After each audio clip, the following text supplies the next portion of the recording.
So this first training seminar is the second comparative perspectives we have after the perspective on the situation in the north of Africa. And today we will talk about the situation of youth street groups in the south of Europe. And there we will have the presentations and testimonies with their research from Luca Queirolo, from Eduard Ballesté, María Oliver, Paolo Grassi, and Juan Mansilla. And these are the research we are doing in Milan, Marseille, Madrid, and Barcelona. So I think this will be a very interesting seminar. And I think we will follow the order as we agreed before. Luca, I hope this is okay with you. First, you will start with the introduction, and then Edu, if it's okay for you, you will follow with Barcelona. And please, everyone, because today we have 5 speakers, and we hope to finish at 5:30, and then we have some time for questions, comments, etc. And I think this is also really interesting to share, to be able to share together. So please make your presentations 10 minutes. If you have 12 minutes or 13, that's okay, but I will remind you, okay? I will keep a look at the watch and tell you, okay, now you must finish. Okay, that's perfect. I hope that, okay. Yeah. So again, everybody, welcome. And now we will start with the introduction by Luca. Wait a minute so I can share his presentation with you.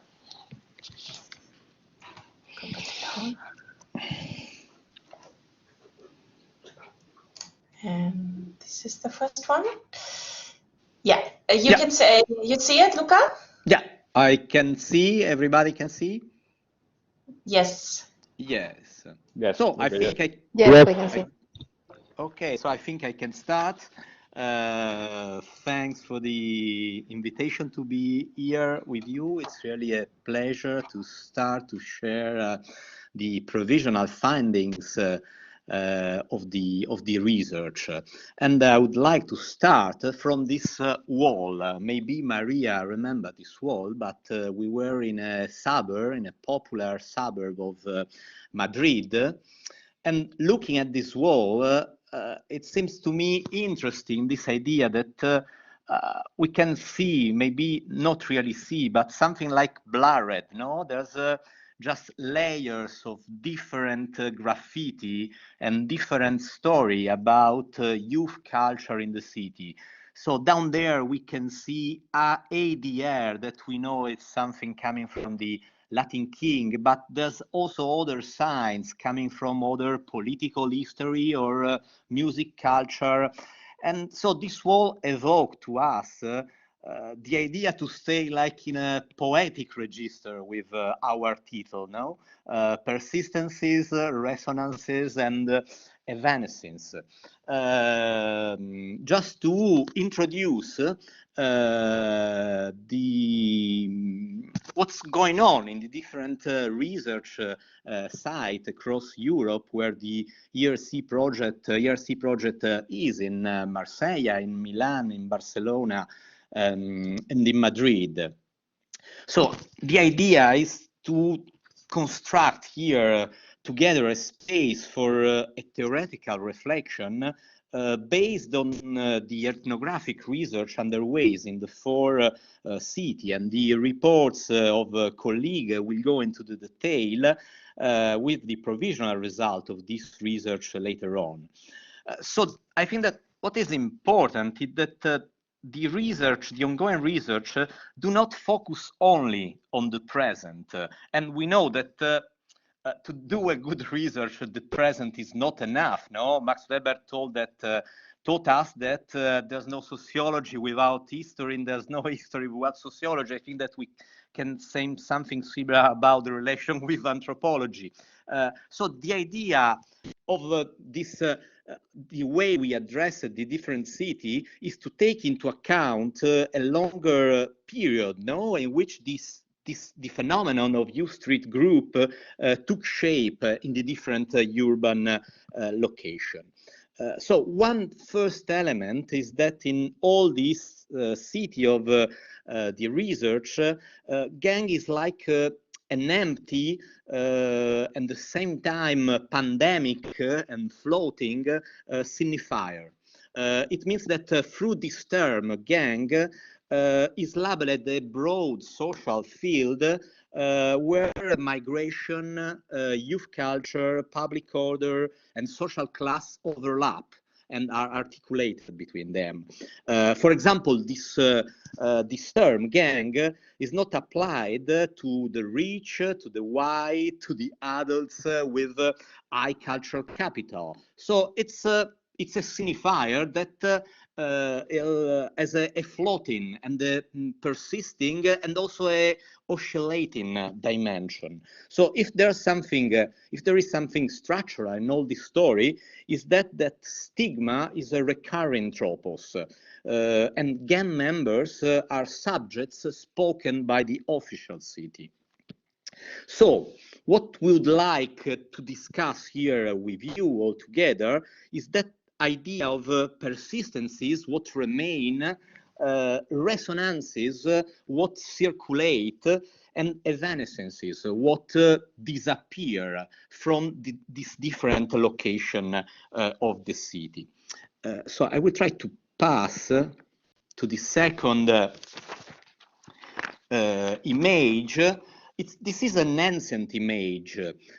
We are in Genova in 2005, but I think that really analogous image could be retrieved in Milan, in Barcelona, in Madrid, in different cities of southern Europe. So this image is an image constructed by a gaze of the official city. So I will translate it just for the ones, the many who don't understand Italian, say little gangster, baby gangs, it grows, the panic about the fury of Guayaquil, something like this. So it was just the beginning moment of the arrival of Latinos migration in Europe.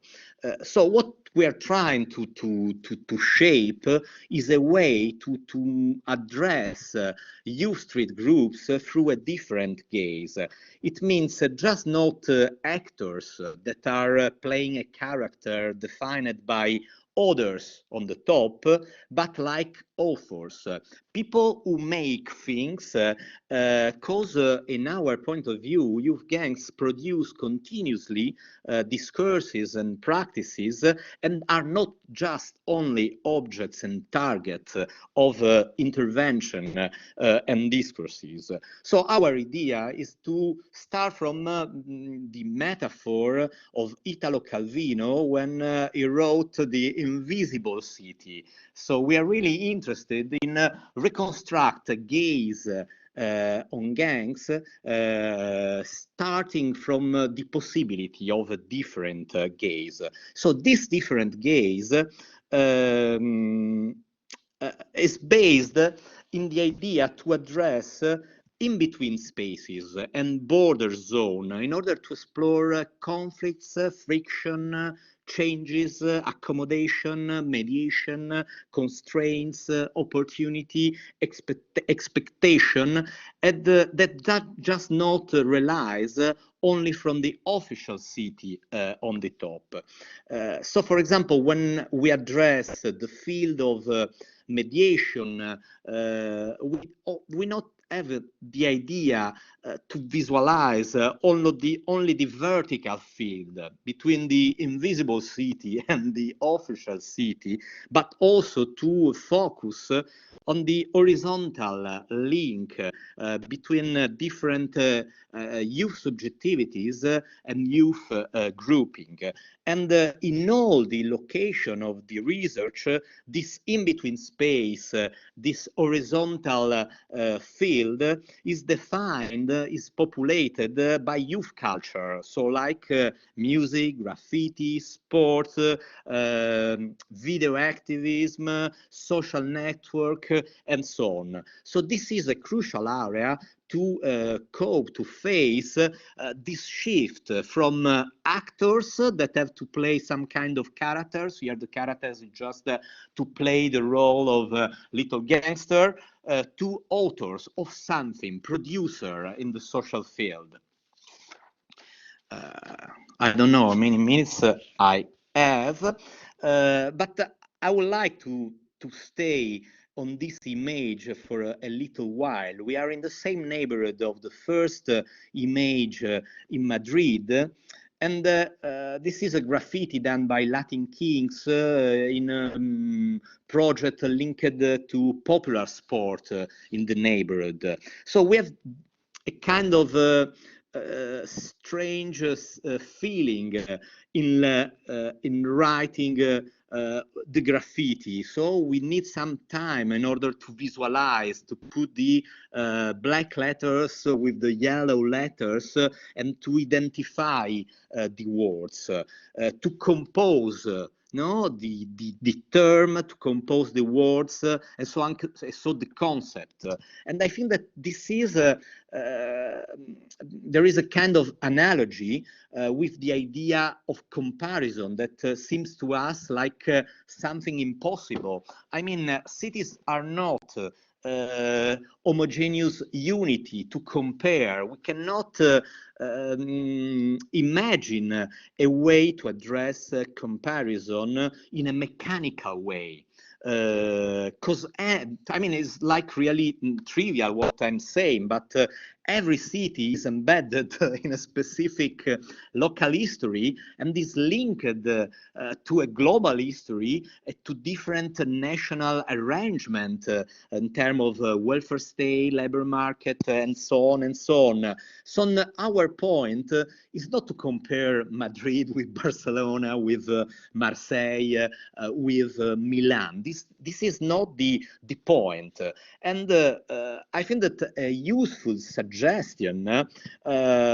is in our project to follow the idea of Marcus and also of Burawoy about the possibility of multi-sited and extended case ethnography. So we are more interested in chains, in paths, in connection, in conjunction, in just position of location. And maybe what it would be interesting to realize is if it's possible to follow according to the invitation of Marcus, if it's possible to follow the people, how people move across this location, follow the conflicts, follow the meanings of the term gangs in the different locations. By this, it emerged the idea of resonance, that is something different, is more postmodern than comparison assumed in a mechanical way. So what resonate from one city to another? Which kind of different arrangement we can see between a kind of a global scape of gangs? Gangs are everywhere, are in music, are in cultural aspect and show industry, are in dressing. That's kind of Appadurai, we call it, a global scape of gangs. But at the same time, there are local fabrication, local arrangement with this term and with these empty signifiers that shift across our different location. Luca, 2 more minutes, please. Yeah. I have 2 more images. And about this arrangement, accommodation between a global dimension and local histories or national histories, here you can see artwork from a Colombian, I think, artist about a center of deportation in Madrid, in Aluche. So when I go to my fieldwork in Madrid, I was living in the neighborhood of this deportation center. So my first day of fieldwork was just to go and wander around the deportation center. And what we realize is that this story is start to be far from the life of the youth street group labeled as gangster. I mean, because there's a process of citizenship that transform progressively the relation between this youth experience and the field of the national politics and their incorporation, insertion in society. Of course, this relationship with citizenship is different from Marseille, from Madrid, from Milan, because, for example, when in Marseille we address youth street gang group, mainly we are speaking about citizen. So that's something really relevant. And when we address youth street member in Milan, we're not addressing citizens. And when we address youth street member in Spain, in Madrid, in Barcelona, it's like a mix. So there's shifting temporalities in society that are progressively framed by a post-migration era. And so in this frame, gang, these empty signifiers, open and works on different fields. It can work as a way to ordering the citizen. I mean, how a young French in Marseille from the second or the third generation can be otherized, even if he's a citizen, using the anti-signifier of gangs. Or can be used, this term, to fix and inferiorize in the migrant condition youth that are still in the migrant condition. So here I think that all the debate, the reflection, the thought of Abdelmalek Sayad about the idea of inopportune posterity could be really useful for our research and debate. So I would like to finish with this image. Is about an art installation in Genova built on drawing of migrants in transit from Italy to France. Just to open the debate and the other contribution of the colleagues about some crossing lines. One point of evanescence, no? These Latino gangs, where are they? Where are these kind of gangs that are so important and powerful in construct a moral panic movement in different European cities? Second point, everywhere in Europe, not only in the city of our research, there's a spread of mano dura politics and law. So to belong to a gang is becoming progressively a crime, as it defined by the code of laws.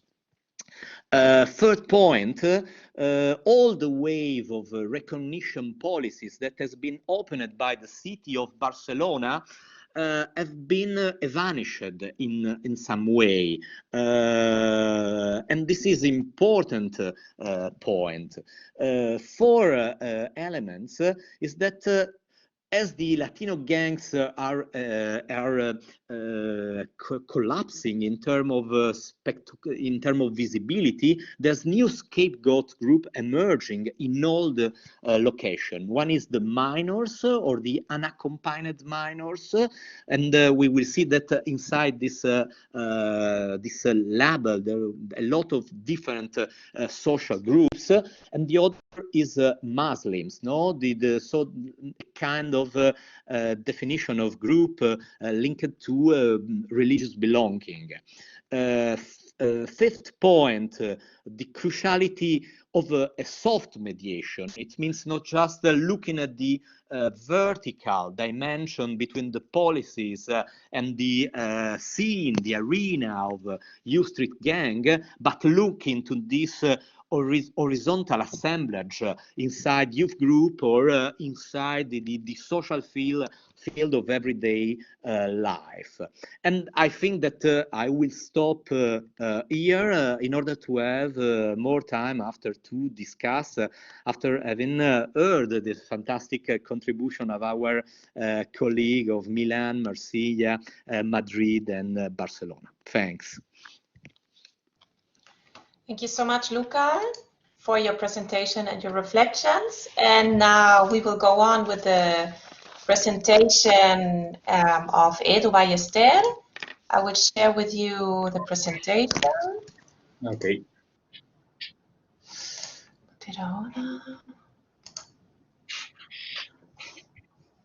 Can you see it? Yeah. Yes. Okay, perfect. So go ahead, Edu. Thank you, Nele. Well, hello, everybody. Thank you, Luca, for your introduction. I will try to be short in my presentation to leave time for the discussion. This presentation will have two main sections. In the first part, we are going to observe how the background paper has changed in the last years since the fieldwork start. And in the second part, I'm going to explain the current situation of the fieldwork. No? It means the progress we've made in the last 2 years, the groups we work with, and some ideas for future works. No? Well, you can see the title of the presentation is Practices, Meanings, and Types of Youth Street Groups in Barcelona and L'Hospitalet. It is a very general title because I'm trying to include all the groups studied. No? A ver, ¿funciona? ¿Se pasa? ¿Vale?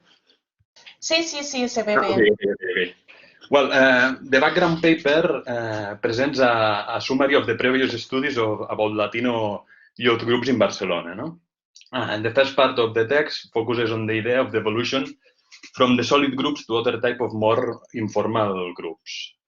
It means we can observe how the traditional Latin groups disappear and new type of groups emerge in the city of Barcelona and L'Hospitalet.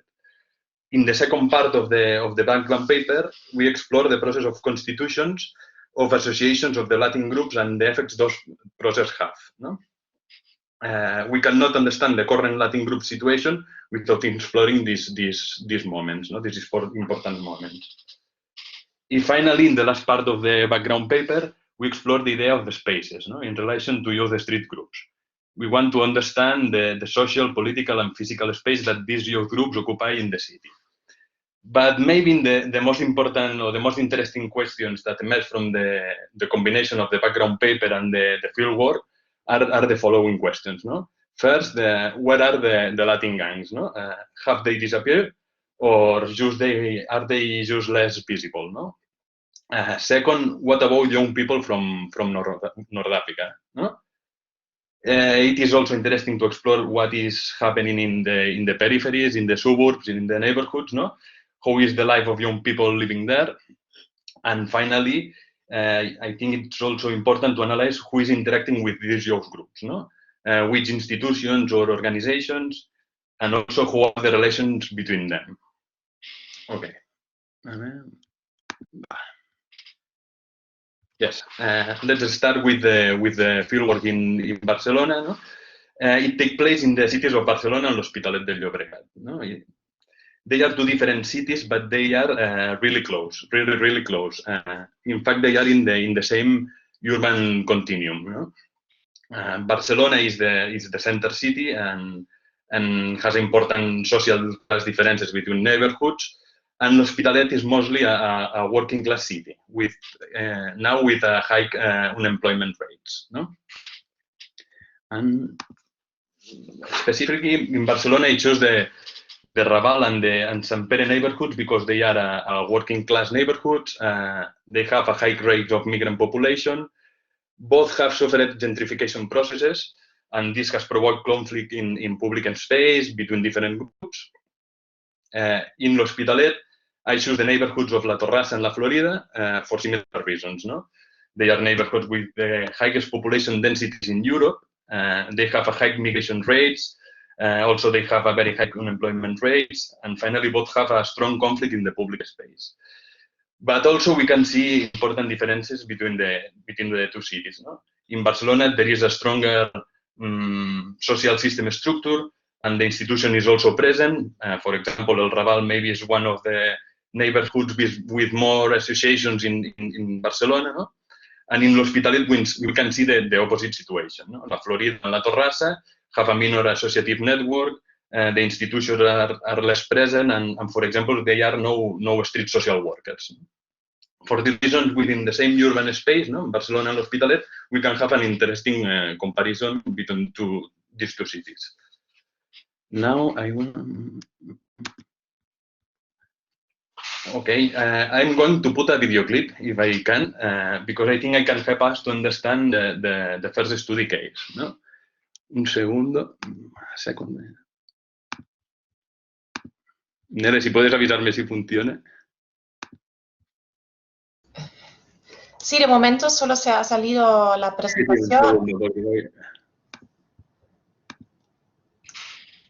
Si se escucha sobre todo. Sí, perfecto.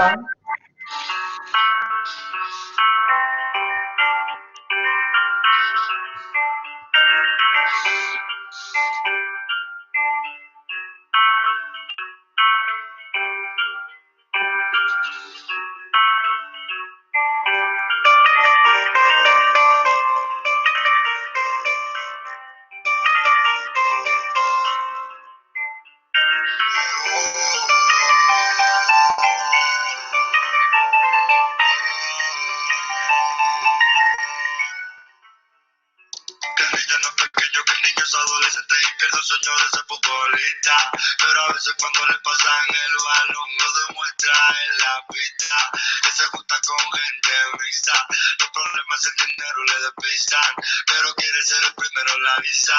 Oh, que vive entre chicos, pobre pero no pobrecitos, a la policía le tiran puestos, en la pared los tienen escritos, que el miedo solamente la arriba, por lo suyo se juegan la vida, porque él es un MSLR y de su madre nunca se descuida, y no le gustan los intrusos, los chivatos acaban reclusos, si te preguntan a ti quién la puso, tú lo dices que yo nunca la uso, yo no la uso, él es un MLR,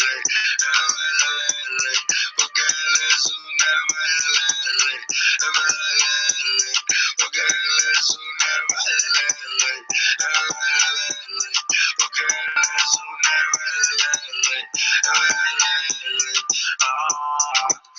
MLR, es un mundo que tú no ves, policía te molesta. Vale, no pongo más porque vamos justos. A ver.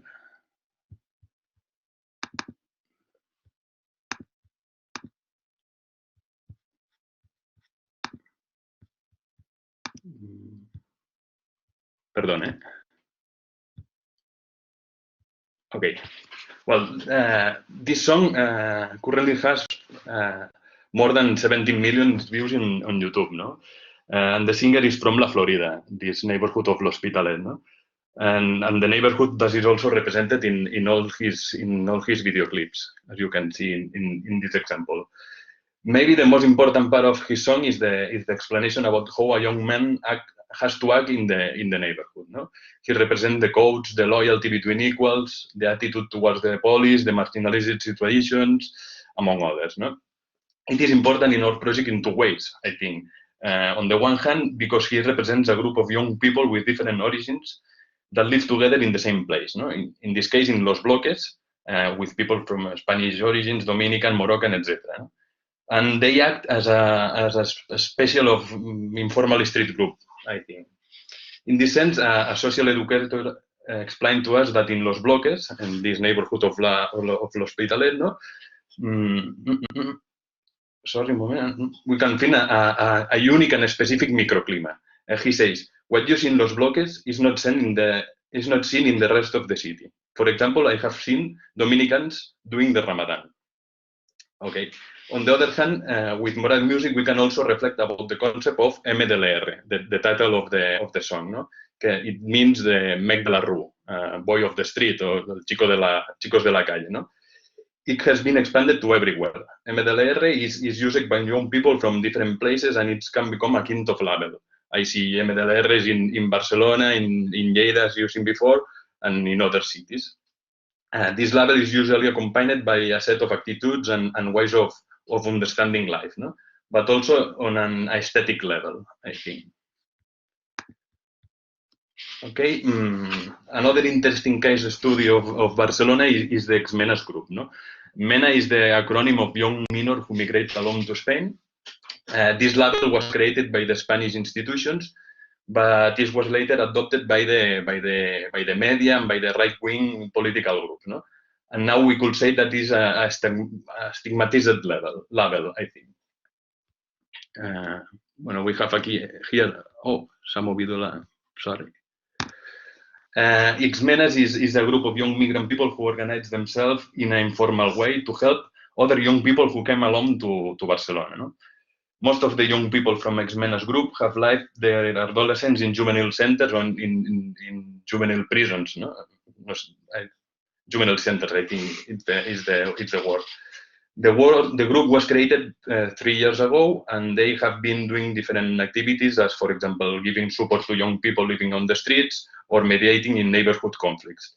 And recently, in the last year, they have also emerged as a social movement, calling for demonstrations and protests. No? The second group, the second study case, is happening in Sant Pere, in Barcelona. Another one, in relation to the Latin Kings, other case of study, we are doing historical research. They were very important for the city in the last two decades ago. Carles and Luca studied them in depth, but right now their presence is lower. It's for this reason that we are going to focus on the evolution of the oldest members of the group. We found that more than the formal group, now they are a group of friends, I think. They are doing different activities, like, for example, a musical project, a sport projects, etc. No? It is important to highlight that somehow the group has disappeared from the public space. And finally, I would like to talk about another specific case. It's Las Canchas in Lleida. No? Since our project has an ethnographic approach, I think we cannot ignore a case like this. No? Now I'm going to give you just some types about it. Lleida is a city located 2 hours from Barcelona. I'm from there. Las Canchas is a specific place where young people from different origins meet together every day. No? We could say that this young people is a mix of the previous cases explained today, no? Ex-member of Latin groups, young North Africans, young people who migrated alone, and others. No? They also define themselves as MDLRs. They practice activities like boxing in the middle of the streets, singing hip-hop freestyle songs, playing basketball, etc. No?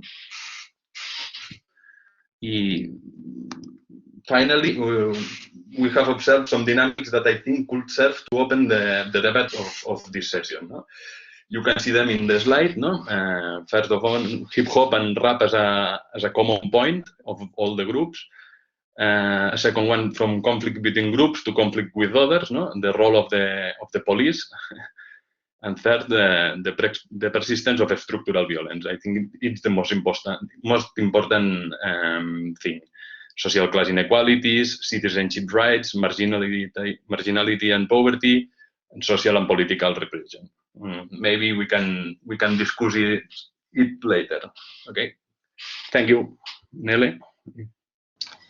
Okay, yes, thank you so much, Eduard. And for sure, we will have time at the end to discuss these interesting reflections, yes. And now we will go on with the presentation of our researcher, María Oliver in Madrid. And I think María first would like to share a map with us. Yes, very shortly, I wanted to show you a map, if it is possible. Okay, let me see if you can see it. Can you see my screen? Yes. Okay. Yeah. Okay, so very shortly, this is the map of the city of Madrid and some surrounding cities. The dots we can see here are the places where we are carrying on our research, and mainly we are focusing on the neighborhoods of Ciudad Lineal, that is this one. You can see here with different colors that belong to different groups we are investigating there. Here, this bus with a special interest in Santa Eugenia, Pacífico, and de Vallecas. And here we have Villaverde and Ciudad de Los Ángeles, but mainly we are focusing on Villaverde Bajo. The dots represent the different groups we are investigating. We have blue dots for Dominican Don't Play, DDP. We have yellow dots for Latin Kings and Queens. And we have a green dot for Trinitarios groups.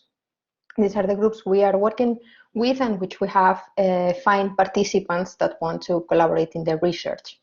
And now we are going with the presentation. Can you share it, Nelly, or do I? Yes, I will share it with all of you. Okay. Wait a minute. Okay.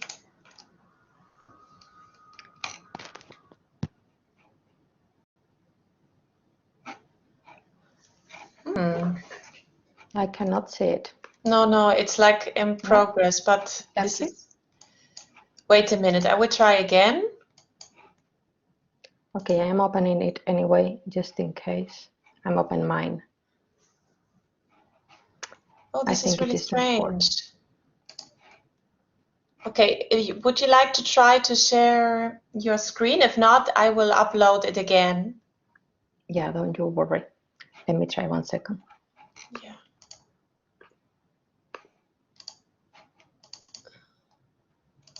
I'm trying to upload it again. Okay, maybe it is because it is some of these map incompatibilities, but I'm opening it anyway.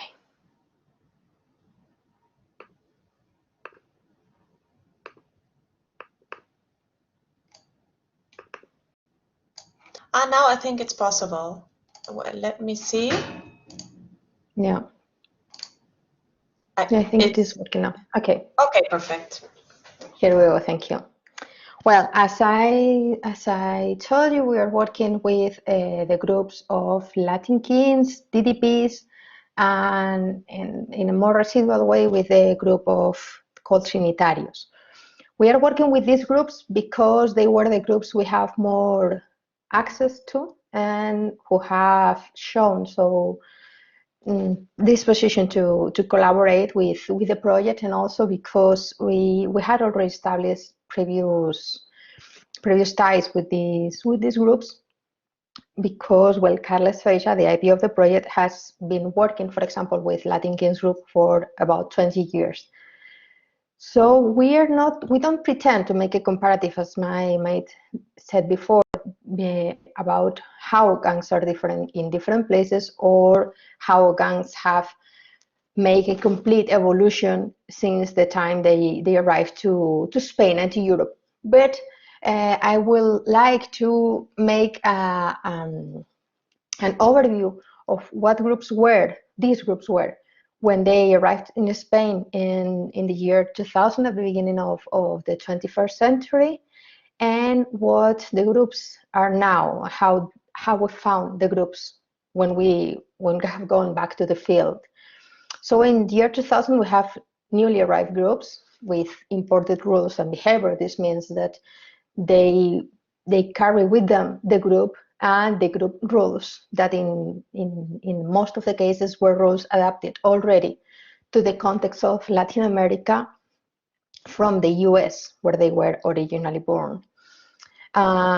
Membership was mainly in that time composed by migrants from Latin America, from teenage migrants, also some people around 20, 25 years old. And there was a strong identification of group nationality. This means that in that time, Latin kings were strongly related to Ecuador, their DDPs were strongly related to the Dominican Republic, like Nietas were also strongly related to Ecuador, and Trinitarios were strongly related to Dominican Republic. The groups had and developed in Spain in their first years strong pyramidal nationwide structures. This means that there were different small cells of the groups in different cities, but they have nationwide organizations. The groups were segregated, male and female groups, and also it is different, and the segregation goes to levels in the different groups. It has always been there. It has appeared with more or less levels of responsibility or participation or active participation of women in the groups. And at the beginning, when they arrived, they used to display eye-catching membership-related items like jewelry, clothes. In the case of the Latin kings, for example, they wore gold and black clothes with beads, with crowns. All the symbolism of the group was visible. And what we have now, what we have found out now when we have gone back to the field, is that the groups have established, okay, and they have new rules that are adapted to the media they are now. They are adapted to the environment of the city they live on. They adapted to the different life conditions, and the rules have been adapted to that conditions.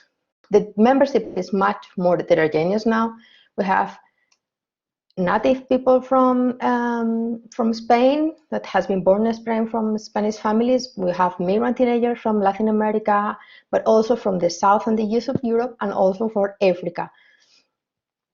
There is in some groups still a strong identification group nationality, but not as it was before. We will see this in a moment. The structures have been reduced to regional structures, and although there are some national relationships, there is no that strong formation, that is strong leadership that can take all the group for the whole nation. The groups are still sex segregated, that doesn't change it much. But the membership-related items are more inconspicuous. It's not so easy to identify a member of one group or the other only by sight as it was when they arrived. We talk about blur lines when we refer to that heterogeneous membership. It means that to be immigrant is not a status anymore. It's not a requirement to enter the group anymore as it used to be before. But it is still a strong reverence, there is a strong participation of some local symbols, some national symbols among others. For example, with the DDPs, they still show reverence for the flag. They also show different DDPs and Trinitarios show a difference in the colors they use, for example, with the green for the Trinitarios and not for the DDPs, but all the colors refer to the Dominican flag. I don't know what happened with the presentation here. Something has been lost, because behind that flag there is a testimony of a mother of one of the DDP member that says that, well, the sentence is, bueno, pues es una pasión por la bandera dominicana Y una cosa que no llego a entender, pero bueno, pues es parte de esto, ¿no? Says there is a passion for the Dominican flag. It's something that she cannot understand, but that she understands it is there and it is part of the group. In the case of Latin kings, for example, Latin king queens consider themselves and call themselves a nation. So they have their own flags, proper of the nation, and they saw correspondence with two American cities, North American cities, that are Chicago and New York. They consider the origin of the gang, but they don't refer to a specific country, not even the USA, but the cities of Chicago and New York are the ones that are the reference. We also talk about loose structures because they are not as tight as they used to be. There is no gang that we know nowadays in Spain that has an only an unique direction over all the groups of the same gang in the different territories. They have good relationships, they have even some international relationships, but there are no bonds of subordination as they were when these groups arrived to Spain. In the case of inside the nation, inside Spain, regional groups are interrelated and they share some directions, but they are not interdependent. They can work independently. This shows, among other things, an adaptation to the environment, different situations, and they also have to do with the public policies in the regions they live. So it's not the same. A group in Madrid, for example, where belonging to the gang is already a crime, the group in Valencia or the group in Barcelona, where they have some possibilities or some more mediation opening from the governments. So this makes a difference with the groups. Finally, when we refer to mediation, we don't always consider small mediation items that the groups carry on every day. So we talk about intercultural mediation, intergroup, and with other social agents, and this means that inside the groups, the heterogeneity of the membership has made that the groups have learned to adapt to different people, customs, and traditions that integrate in the group. So some of them have more weight than the others, but they learn to relate to each other following some basic intercultural mediation patterns that maybe they don't even identify as a mediation strategy. That we consider is a natural mediation, and we consider groups members are in many cases good agents of mediation because they are able to relate to different cultural situations, but they are also able to help some of the members and even to communicate with institutions.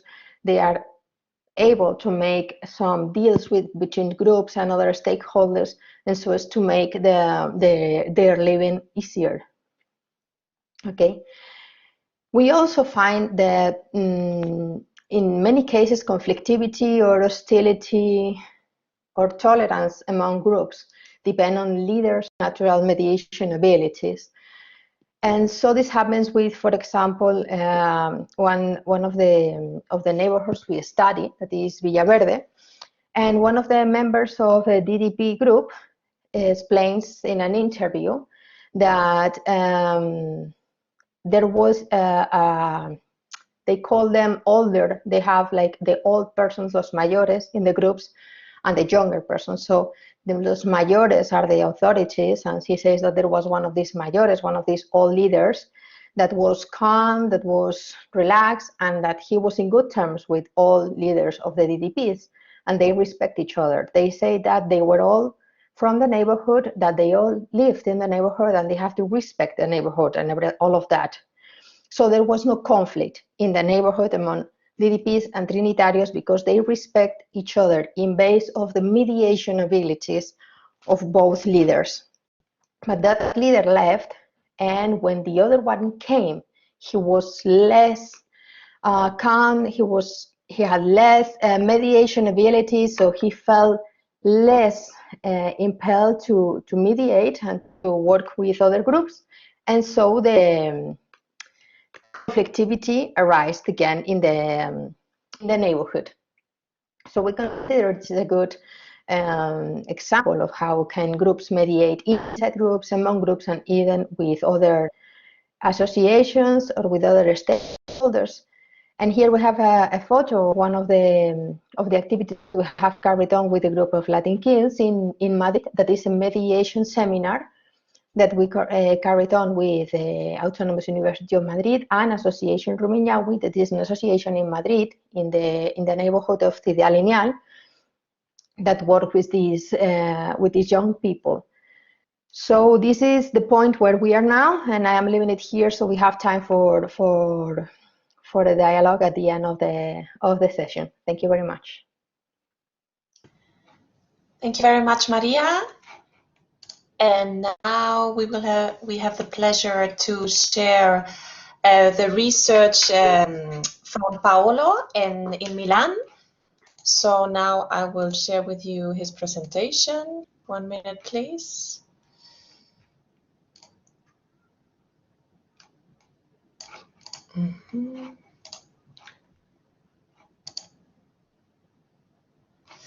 Okay, can you see it? Yes, thank you very much, Nere. Okay, go ahead, Paolo. Okay. Good afternoon.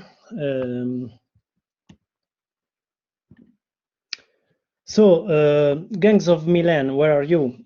This could be my very non-academic and desperate question that guided my research since January 2019 within the TRANSGANG project. While Milan was described, at least in 2017, as the European capital of Latin American gangs, my fieldwork could only recompose some traces of a social phenomenon that seemed almost disappeared. Thus, through an archaeological approach, I could say, I tried to follow some of these traces, understand what was going on in the Milanese streets. Where were the youngster migrants of the city? How did their forms of sociability change in the last few years? And above all, why did it change apparently so fast? Answering these questions meant moving from a history of the Latin American street groups of Milan to a social analysis of new practices connected to the urban territory. Within this movement, I discovered or rediscovered rap music and the marginal neighborhoods of Milan.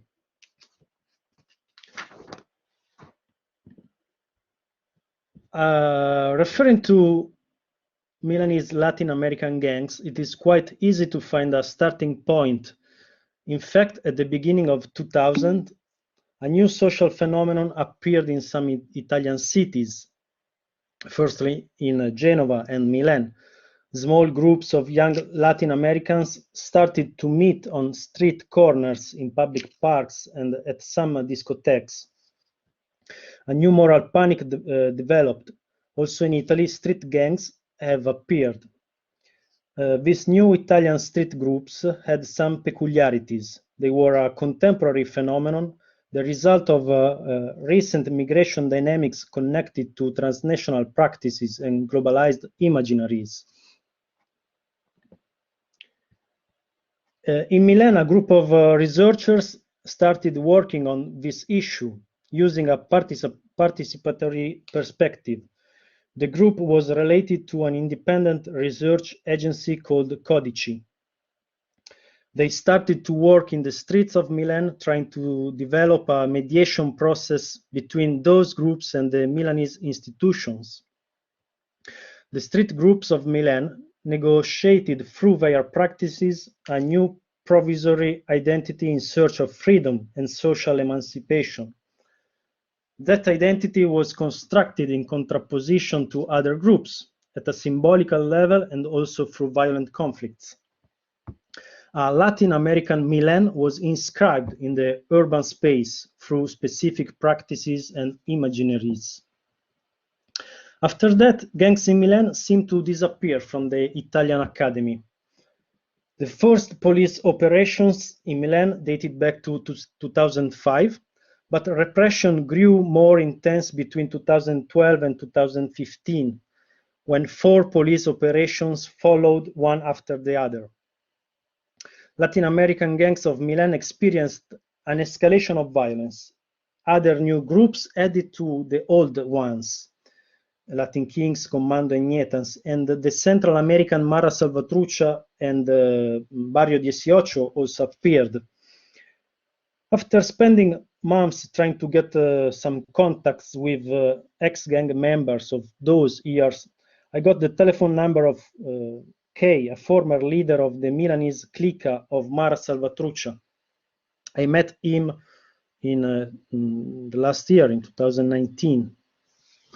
And he told me, well, I started creating my clique. At that moment, I was not thinking of anything. I used to steal, we hit people. However, attacks as serious as in El Salvador, such as murders, never happened here at that time. We almost always avoided confrontations. While social researchers stopped investigating this social phenomenon, gangs of Milan evolved. For the very first time, gang violence was directed outside of the groups of the Latin American communities. In 2015, another clique of Mara Salvatrucha, formed by a new generation of Mareros, not in relation with K's group, attacked a train inspector at Milano Villa Pizzone train station. One of the boys pulled a machete out and severely injured the inspector, who almost lost his arm in the attack. Latin American gangs in Milan seemed weaker and more fragmented than some years ago. Thus, their apogee can be dated back to 2015, 2016. There are certainly other groups with a higher criminal profile, but they are hardly observable. 2 recent homicides show that somehow gangs still exist in Milan. The first one in March 2019 is linked to Mara Salvatrucha. The second one, June 2019, to Pandilla 18.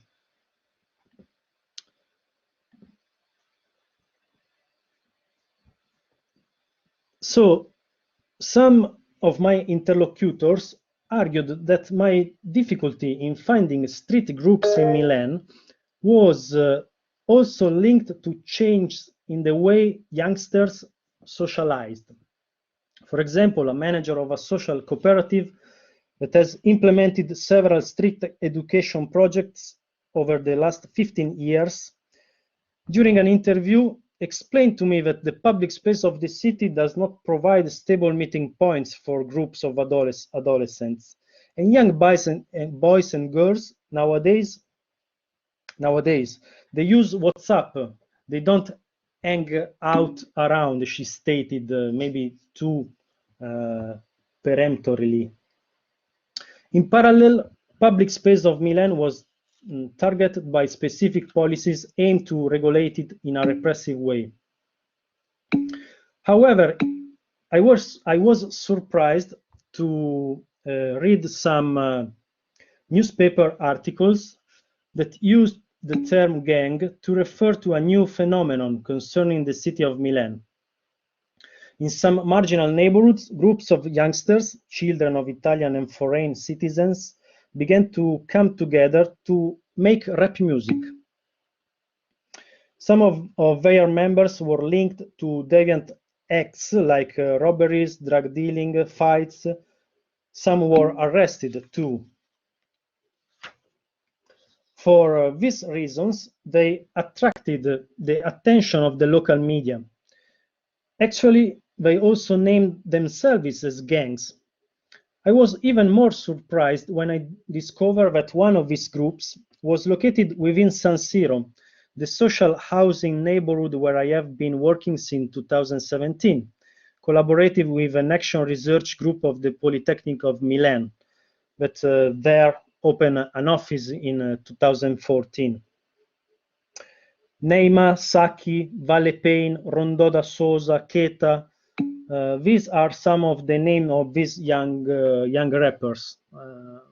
I can put here in the chat a video I will do later, so you can also see them.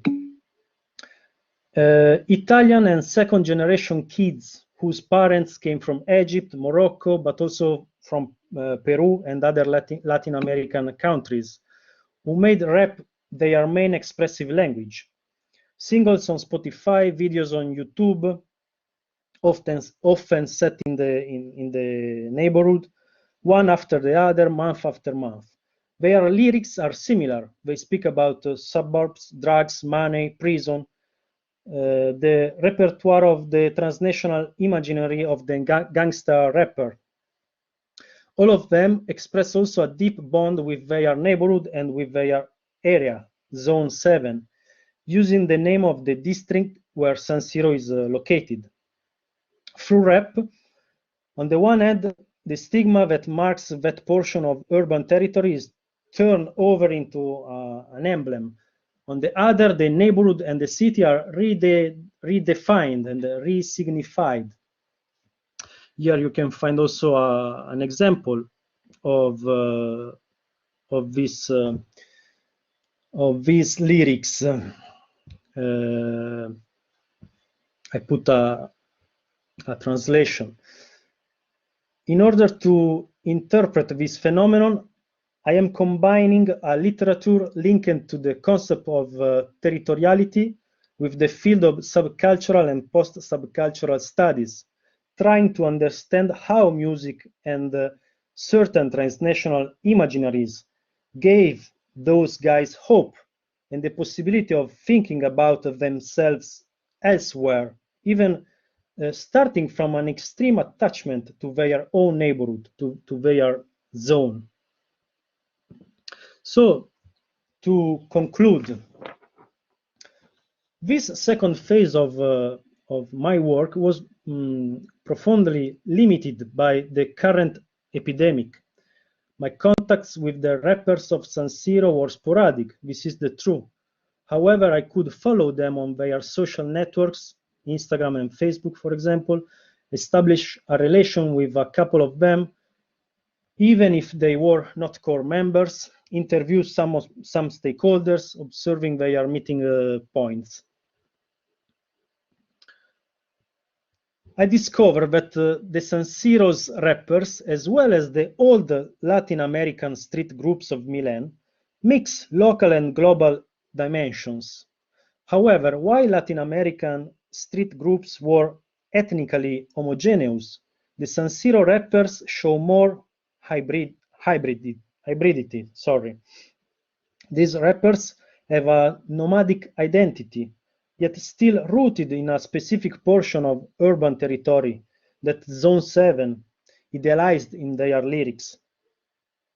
Between structural constraints and freedom of action, rap provides many of these youngsters with the subcultural capital with which to oppose social and economic marginalization.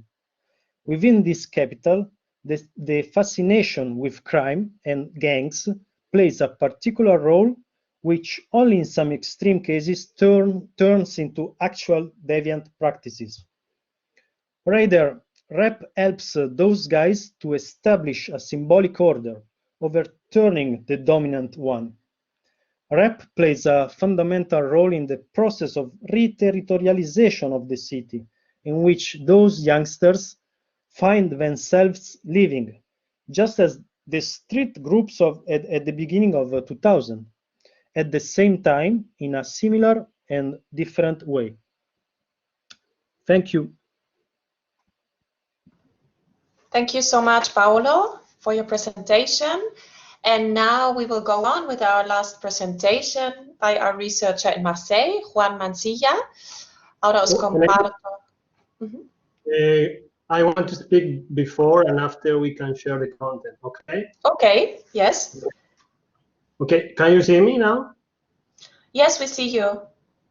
Okay, hello everybody. I am very happy to be today with you, but I need to say I am a little disappointed with this kind of connection, but I am so happy with the people from America and North Africa. I will explain some ideas about Marseille. What I want to do right now is to give you a kind of picture of what is happening today in Marseille and my feeling in this last almost 1 year ago when I moved to Marseille to doing this ethnography. So it's very nice, I think, to be in the last moment of this presentation, because I know now what is happening or what my colleagues are doing in Barcelona, Madrid, Milan, and what is the difference with Marseille. So my first point is about these young people. Who is these young people? In Marseille, we need to know something very important about migration. And I know Barcelona, Milan, Madrid has the same. But here, as Luca said at the beginning, it's not 20 years ago migration. It's almost in the 60s. Algerian people mainly comes from North Africa. And today there are these young people is born in Marseille. So this is the first point, migration. The second point is about the narratives. This what Paolo called transnational imaginaries. So this globalization is very important. And I need to say that today, doing ethnography with young people, we need to introduce communication technologies. When you see these people in Marseille, everyone, nobody, the neighborhood. In the more poor neighborhood, you have phones, you have internet. So it's very important, this second point, internet. And there are differences with Barcelona, with what is happening, for example, in North America, or I heard about what is happening maybe in Barcelona. In Marseille, there are no war gangs. What is the meaning? That in Marseille, the network of drug selling, you can have people working from Comoro, parents working from Algeria, Morocco. They are all French, and there are no this kind of rivalry. And police know that, and police has a kind of tolerance with this kind of illegal activities. So the word gang is more about narratives, and you have in the streets young people doing video, young people listen this music, and they took all this gang imaginary. Of course, that exists. Of course, there are murders. Of course, there are all that. But for the second city in France, there is not so much of this kind of war gangs. So you don't really have these United States lifestyle gangs from many years ago. You have people, young people, raising in poor neighborhoods, and they know from very childhood stage, and they go to work. Sometimes they have a professional formation. They come back, and there are always, this is the third point, there are always this network of drug selling. So this is a very important point in Marseille, is this kind of banality, this kind of, everybody knows where you can buy marijuana, hashish, in every point of the city. It's very common.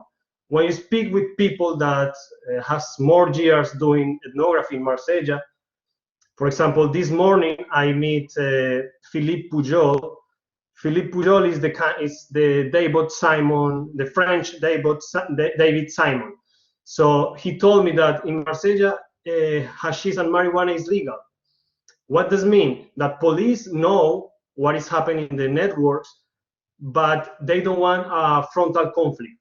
Very different situation what is happening in Paris. So I will try to give you some points on this work, and my work in Marsella is about participating in many activities of these young people, especially sport and culture. This is my goal here, is looking for good practice. And this is a very, very tricky point, because what is good practice? And I think this is a transversal point in TRANSGANG, because we, as local researchers, we are looking for good practice. But good practice in the neighborhoods, when you speak with young people, it doesn't mean anything. And I give you an example, and after that, I will show you some pictures so you can recognize more. I'm telling you. The last summer in July, I saw a swimming pool, inflatable swimming pool in the neighborhood where I am doing the ethnographic work. There are many young people, almost 60, 70 young people playing with the swimming pool. There are this gangsta style music. The police is 2 blocks ago, and some days after, I can speak with some educators and people working, adult people, and they told me this is the network of young people selling drugs that put every summer this swimming pool. So swimming pool is very necessary in this neighborhood because there are not so much green space. Today there are more and more, but you don't have in this neighborhood, you don't have green space, you don't have this kind of culture that globalization, youth culture are asking. So what is good practice? This is good practice because then young people selling drugs are buying swimming pool for the entertainment of these the little ones. This is a kind of example of this good practice. What is the difficult to know what is good, what is not good. Does exist? This is the 4th point, and I want to finalize this presentation with the idea of global narratives. And this, I think this is one common point in the 4 cities. There are this kind of narrative spreading in the internet about what is the gang, what is a gang, and how a gang needs to act. So information technology and how this information technology and the way young people are using, in my opinion, has to be a main point in any ethnography you are doing today with young people. But the tricky point is you are not only supposed to do an ethnography on internet, because internet is a kind of closed box doing the same and the same, and there is not necessarily what you find on internet is not necessarily what is happening in the streets. So I think local researchers, like the work we are doing in 2021, we need to mix both, but we need to pay attention to what's happening in virtual and also on the streets. So right now I want to share with you some image about this Marseille today. I don't know if Nele you can share. Yes, thank you very much. Okay, this first picture is the first thing you see when you arrive to Marseille. This is the Gare Saint-Charles. It's a mountain city. This is very beautiful. It's one of the most surprising and beautiful landscape from this part of the earth. And this is the neighborhood where I am doing the field work. So you can see young people are living in big towers, and there are some spaces. Many times these spaces are there are not so much public funding to renew this space, so there are more and more precarious states. And you can see here downtown in Marseille, there are many young people in the streets. Can I say they are French people, but they are speaking Arabic, for example. There are black, there are Arabian, some are white. So this is the Marseille style, no? There is a melting pot about with these young people.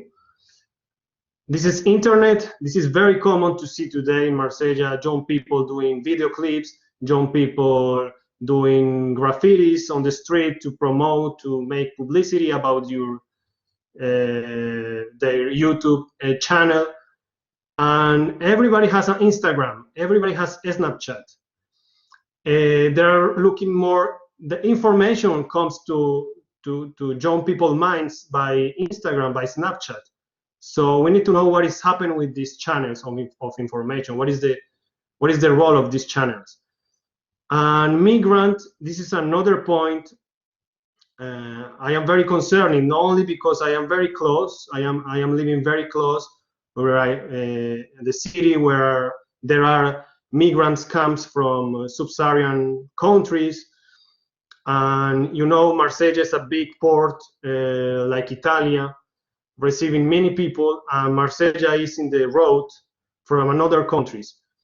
And some of these migrants is necessary. They are related with young people from Marseille. So network drug sellings, but good practice also are related with that. This is, for example, a big building receiving migrant people in downtown. So migration is very, very visible, this kind of clandestino in Marseille. This is downtown. In Marseille, you have the most poor neighborhoods in the center, like it's an exception in Europe. In Europe, in Paris, for example, or in other countries like Barcelona, maybe it's more common, or Milan, you have these poor neighborhoods more in the periphery. In Marseille, you have in the center. This is very common. Maybe people from North Africa, Latin America, we are very, very familiar with this kind of space on the streets where you can buy fruits and vegetables on the street. This is very common also in downtown. This is Mother's Day meeting. People take the sun. It's a very sunny city, so almost all the year there are people on the street. So streets is a big point in Marseille. And this is the good practice. I don't know what is, if I can say good practice. It depends who say good practice, but it's only to be more simple. Some examples: circus, theater, les maraudes, is food to people on the streets, young people doing some positive pictures and positive fresques in this neighborhood, or calling garbage to my quartier, my neighborhood will be clean, ma cité va briller. Communication, this is very paradoxal, because I told you that there are internet and every young people has a smartphone, but there are paper communication. Association and ONGs working on the first contact of young people are using still paper communication. So could be in sometimes a kind of archaeological, like as Paolo say, paper communication. I don't know, I'm not sure. And this is the same first picture. If you remember, there are the towers where people living. There are not so much green space as you can see. And Euromed is a big project with many interests, with capitalist vision about what is good. Also, like in Medellin, people in Medellin know that this is social urbanism. And there are many critics, but does exist this kind of concertation. And this is very funny because this is called une programmation issue du dialogue citoyen. It means citizens are concerned in this. But if you're looking very well in the picture, you see that there are only one little child, a black little child. All the other people, almost the majority, is white. So when I see that, I was with people from the neighborhood. They told me that this is not a consultation. Anybody asked to us to come here. There are no black people. There are no Arabic. What is that? So they was a little frustrated about that, this kind of proposition. But I think we need to compare this kind of proposition. We need to know to learn so much about what is happening in Medellin. If you want to know about this, and Barcelona, of course, Barcelona is one of the first cities doing this kind of social urbanism. Okay, this is the end picture. This is a very normal picture. There are many people of the street. There are young people. There are many senior people, Chibanese. And I like this picture because it's very Marsella. Marsella is a very enigmatic city. It's a kind of city still trapped on time, but very different with what is happening in all the France. And this is a very funny point. When I have a Spanish telephone, when I am in Marseille, I take the train to Paris. 30 minutes after, always I used to receive an SMS on my telephone, "Welcome to France," when I get out 30 minutes from Marseille. So Marseille and Marseille people are in a kind of resistance against the rest of the France, even if it's not true necessarily, but you need to know that Marseille is not necessarily the cliche of France. Okay, thank you everybody. Thank you so much, Juan, for your presentation and sharing with us the impressions from Marseille. They have been really interesting, like all of the presentations. And now we have time to share together our questions we have and comments and etc.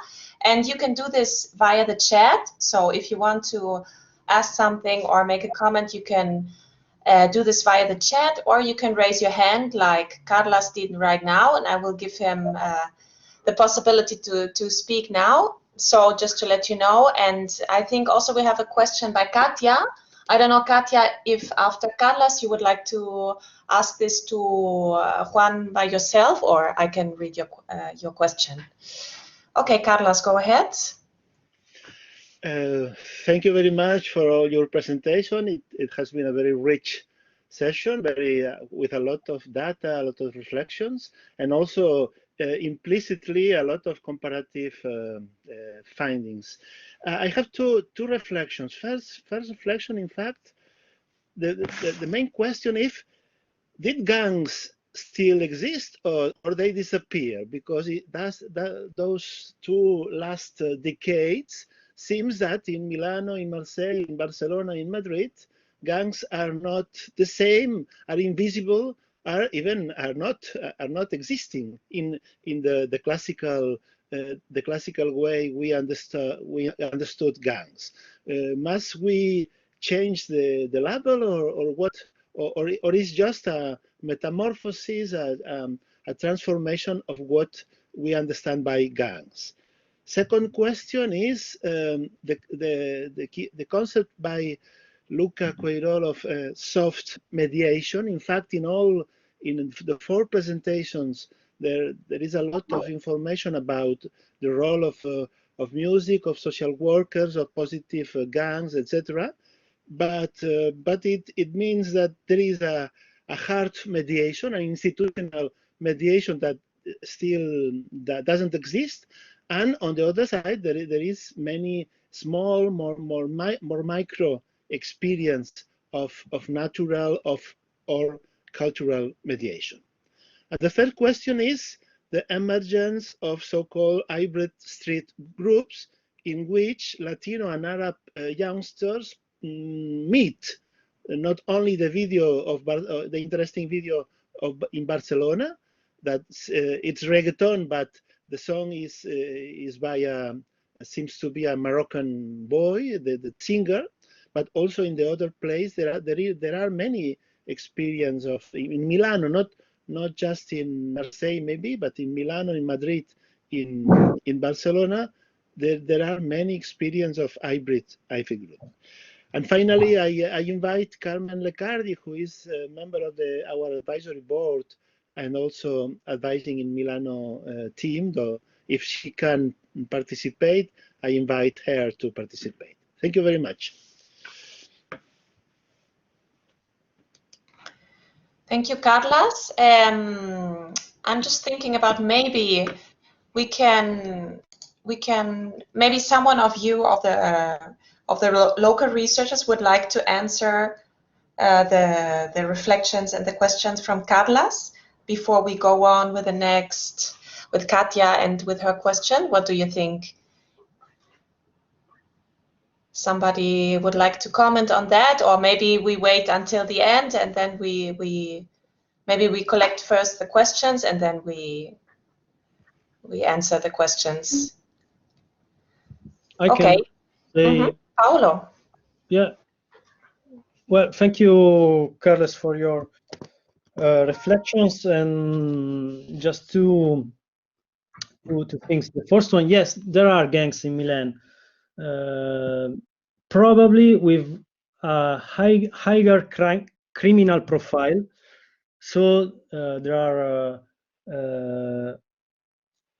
more hidden than before. And well, when I had an interview with a policeman, the man in chief of the Squadra Mobile, the police on the streets of Milan, and he said, yes, there are, but we are talking about a very small group of people. He said like 30 youngsters. So if we are looking for the traditional, we could say, gangs in Milan, we will not find them. So something I think has changed, and this is the interesting part, I think, of my research, of our research, because I found a similar reflection also in the other presentations. And the other thing about imaginaries, yeah, I think this is also very interesting, this global scape, this narrations that we can find in Madrid, in Milan.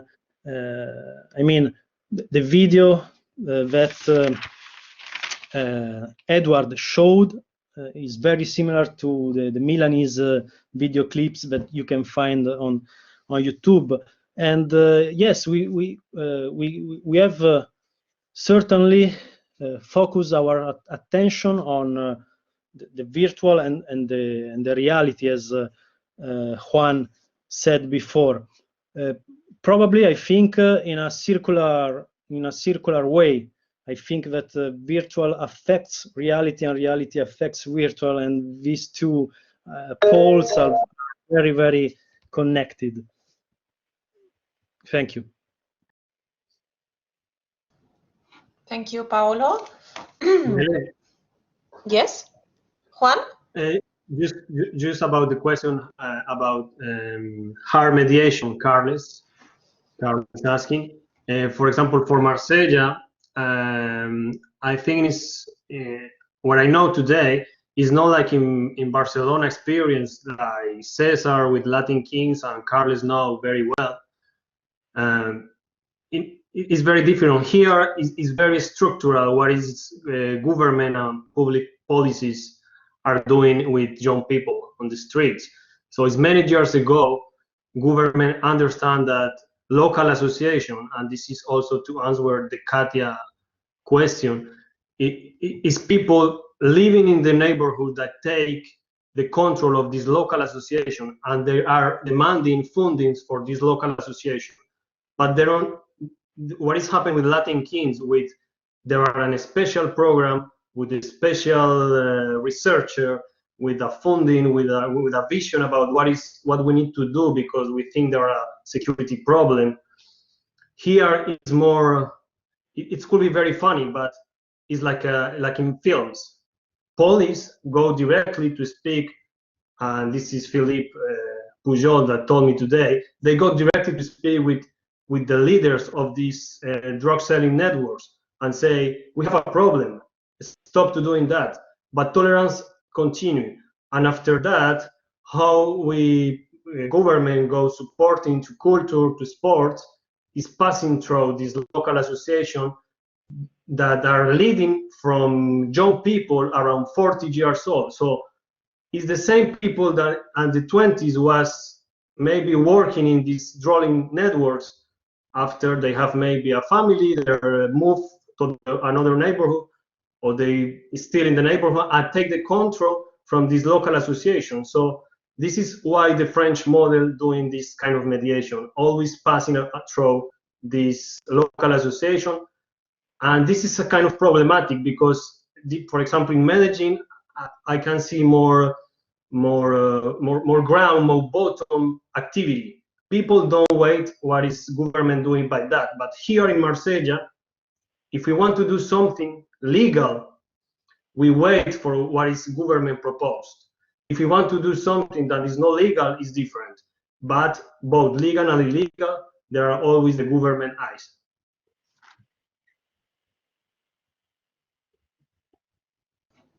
Thanks, Juan. So Katia had a question also for you. Katia, I don't know if you want to ask the question yourself. If not, I can read it. Okay, I think I can just read it. Ahora sí. Okay. I can speak much English. I'm sorry. Okay. My question is about Marseille. If in Marseille are good practice created by neighborhoods or community entities, a social location? You say the social location have the drugs redes de narcotráfico, and you can explain if it is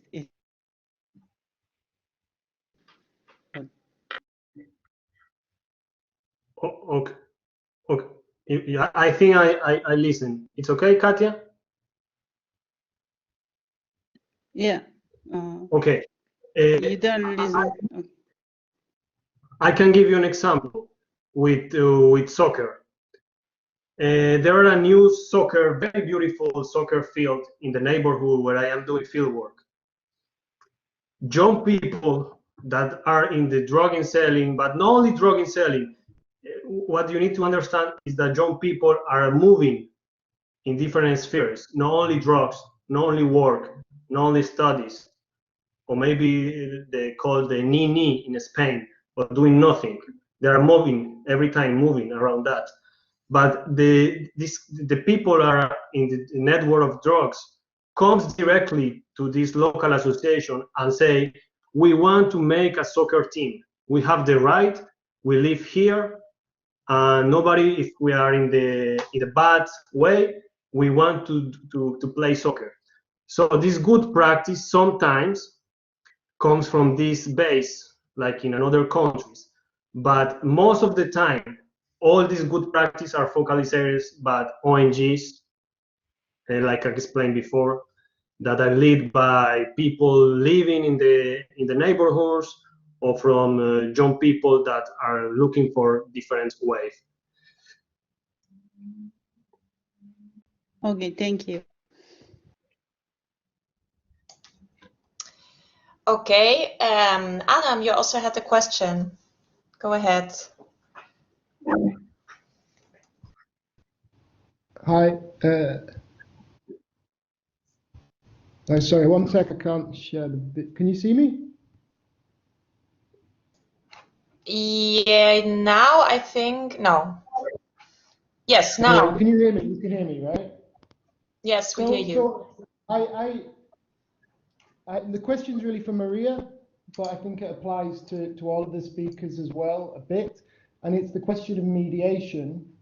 I felt, so just a kind of quick comment, I felt that we probably need to be a little bit more specific about what we mean by the term mediation. So I understand it.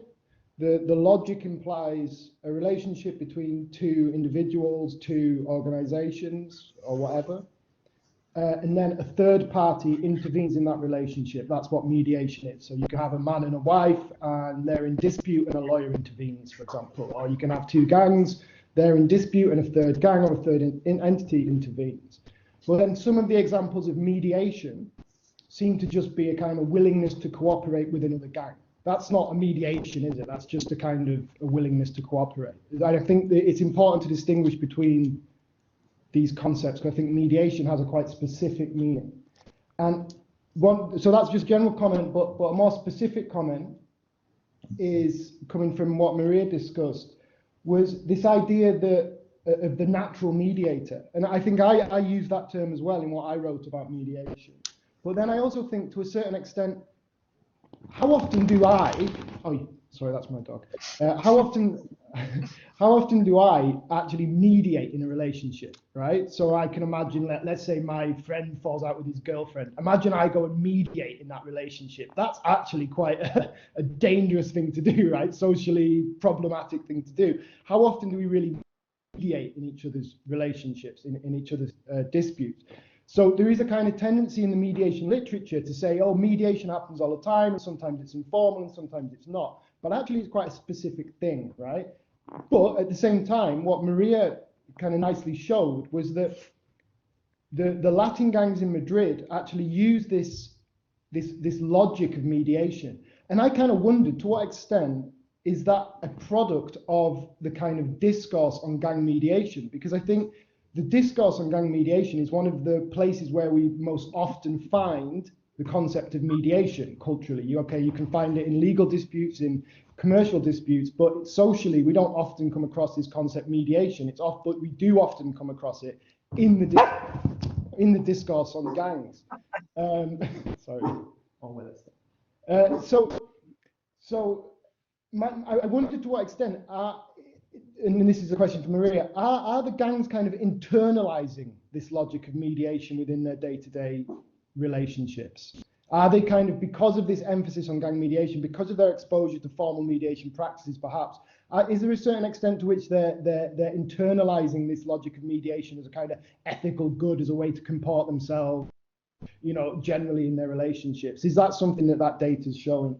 So that's my question. And one tiny other little question, which was for Juan. Well, it's not a question, it's just a comment. The community consultation stuff that you talk about, and the lack of ethnic diversity within community consultation.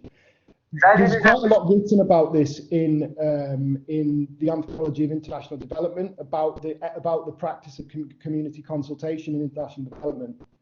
And what they really stress is that community consultation is not really about consulting the community. It's about constructing a sense of legitimacy for a plan that's already effectively in action. And I think that helps to explain why you don't have a representative community in their meetings, because fundamentally it's about giving a sense of legitimacy to a project that was already top down, that was already done by the government and would be done by the government in that way. So that literature might help you to think through the problem of community consultation. So that's my two questions, and I apologize for my dog. Thanks, Adam. No, don't worry. It's like the funny part.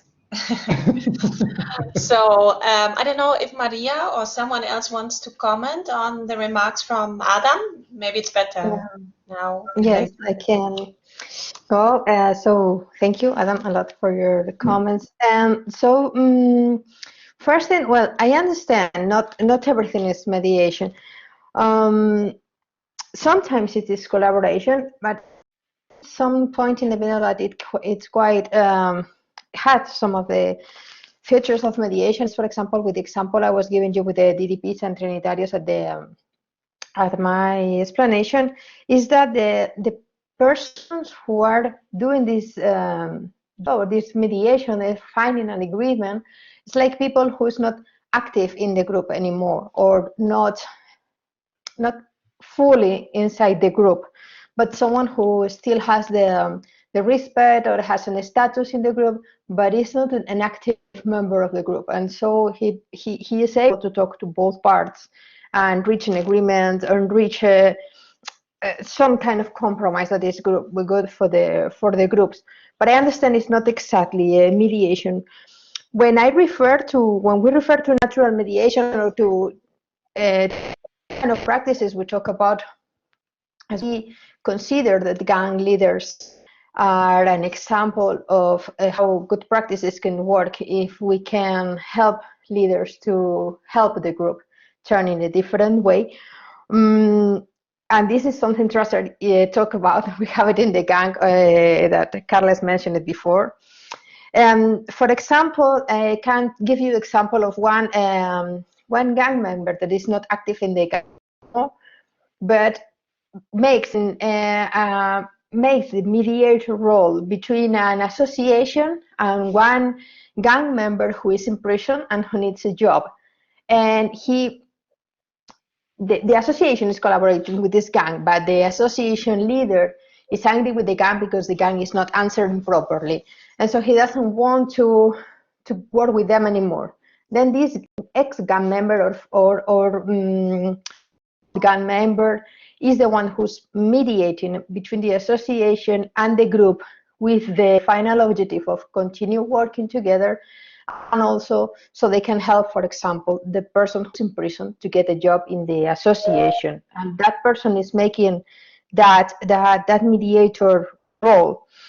They have internalized the concept. It's possible. I think it is. It's a pity that Clema has left. Was here before, and he's one of the participants, of the core participants in Madrid.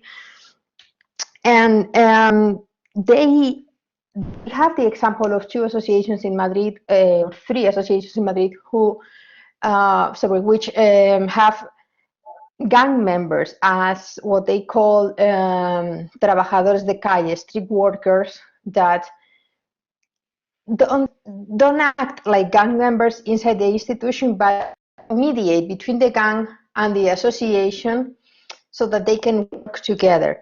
I understand it is not exactly and technically what Perez mediation literature says, but it's the role they do, and it is probable that they have internalized what we say mediation is, and what we explain mediation is, and what the gangs can do, or how can they participate in mediation experiences. Well, that's my reflection, but no, I don't want to extend anymore. Thanks a lot, Maria. And Carmen, you would also like to comment something, or you have a question? Please go ahead. Yes, thank you. I would like to share with you one idea I got looking at the Italian landscape, in particular in Milan. These are ideas that I shared also with Paolo. And it is related to the fact that the pandemic, in a way, changed the dynamics of street groups.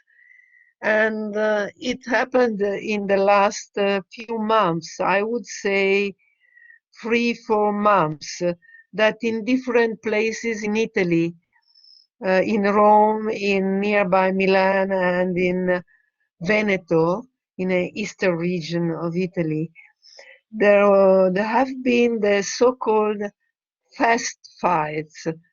Fast fights means mass fighting between young people, interesting, intersex, both young boys and young girls, adolescents, who decide to fight with another group. We are talking about mass fights, that is 50 to 70 people on each side, and they, through the social, decide to meet, and then they fight. Some people also has got serious problems through those fights. Until now, nobody was seriously injured.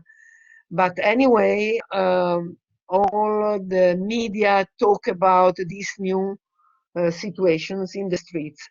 And I simply would like to share with you the idea that there are new dynamics of depression, new dynamics of frustrations, new dynamic of so-called social disease, which are spreading anew in this pandemic time.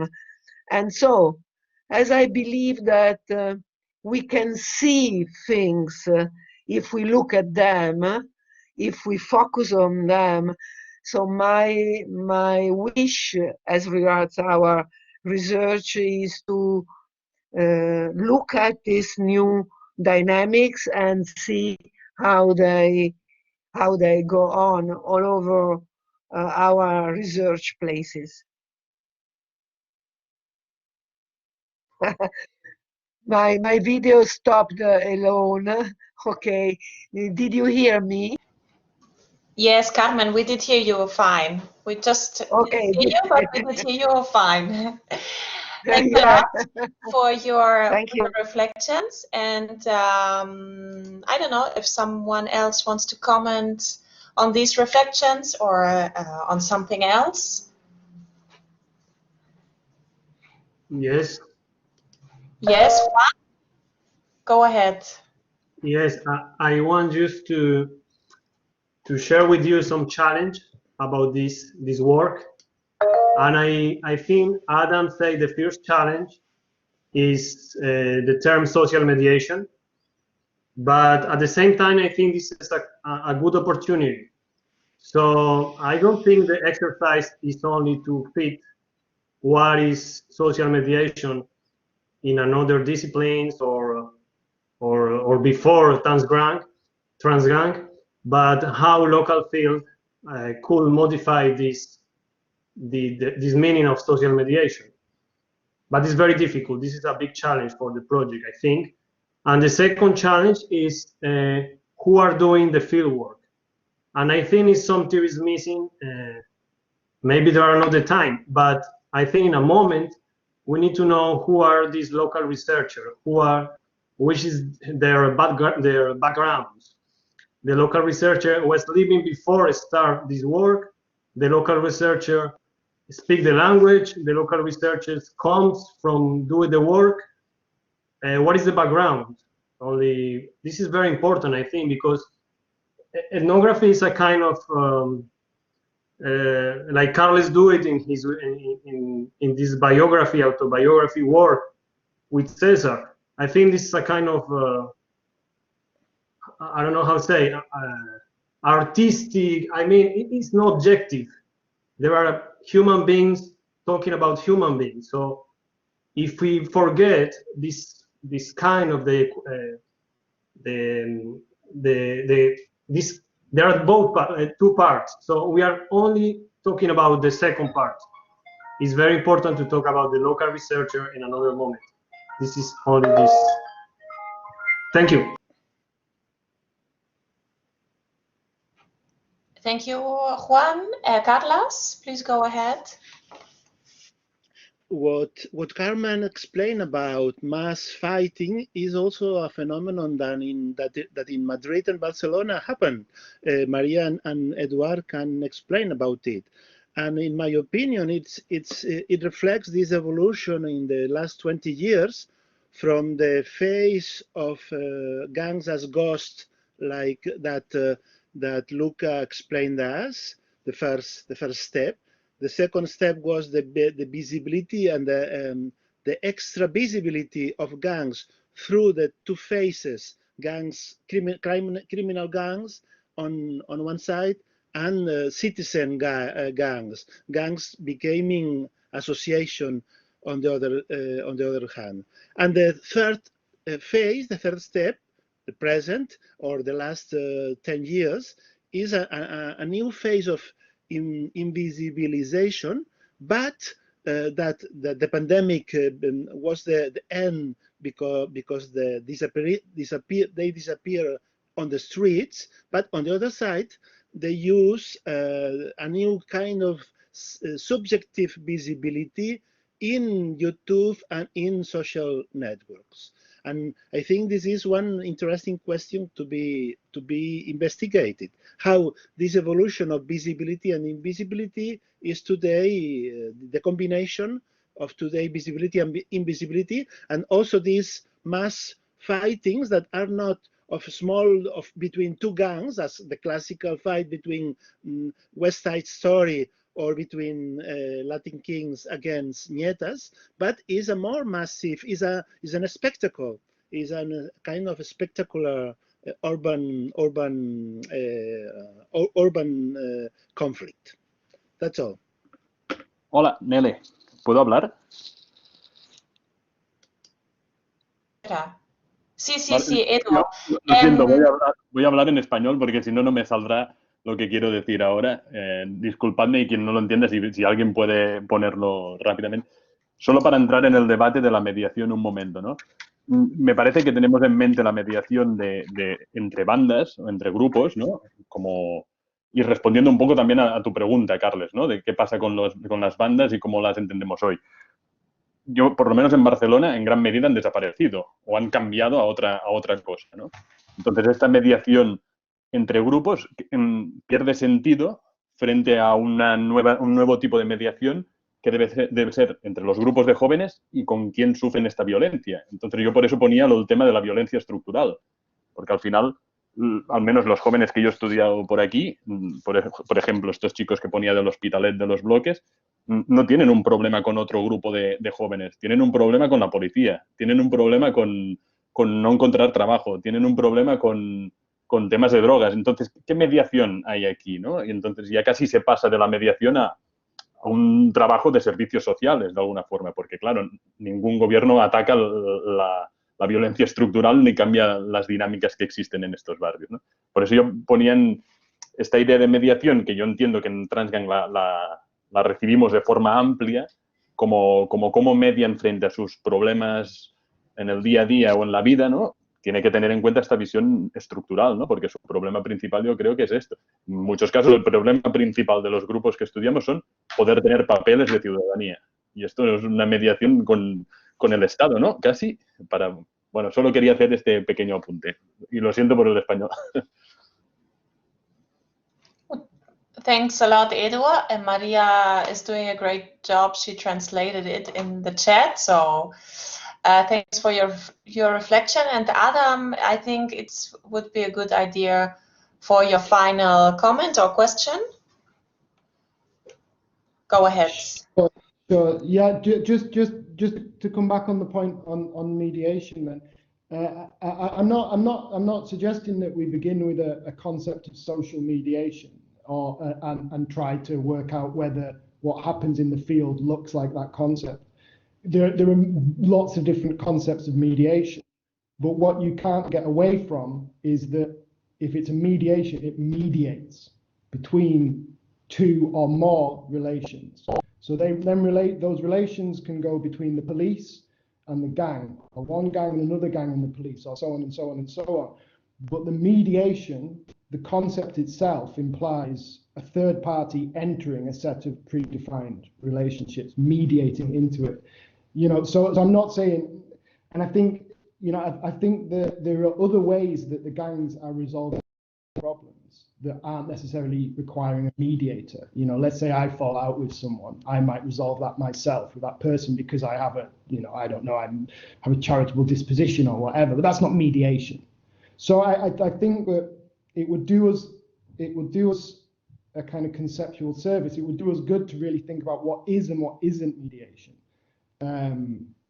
Because there are kind of conceptual barriers to the concept of mediation. It necessarily implies an intervention in a relationship between two or more persons, actors, institutions by a third party.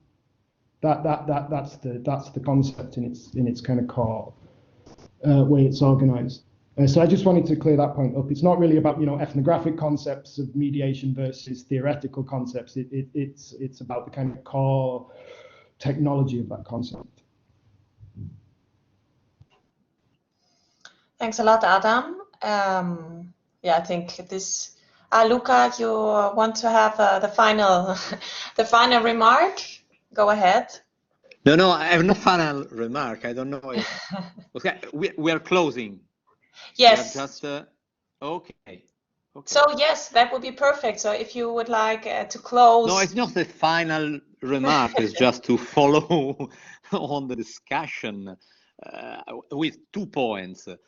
The first point is that effectively, as Carles said, the epidemic moment is something that is marking our work as researcher, and at the same time has transformed globally the street life. And I think that we have to take in account it, no? Because we are doing research in that precise historic moment, and we cannot do as this did not exist.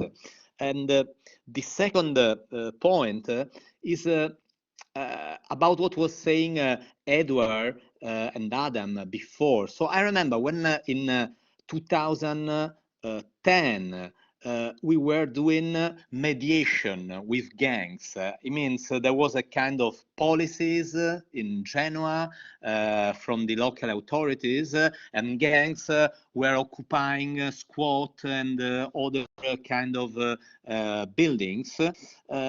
And we, in this process of social research and action research, we said, no, we are not doing mediation.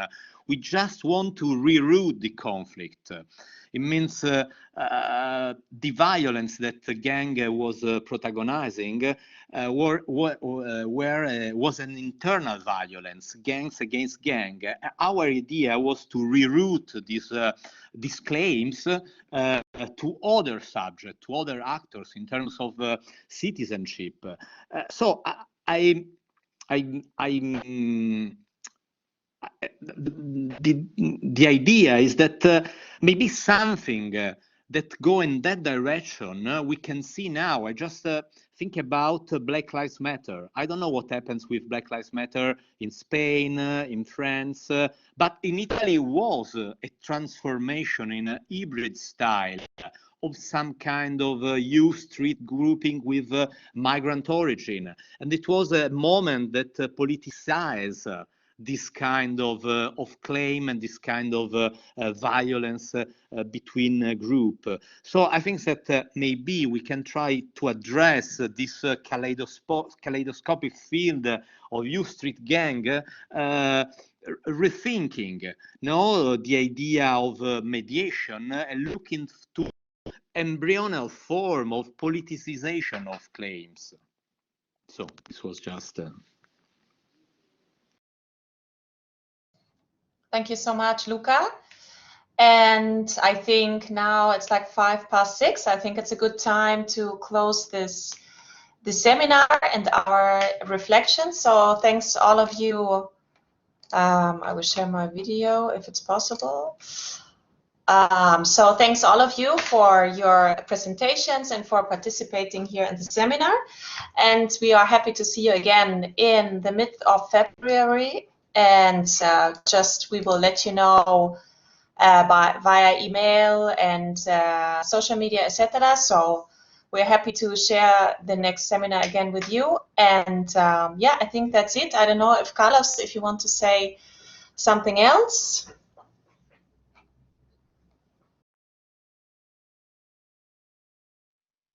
El micro, Carles.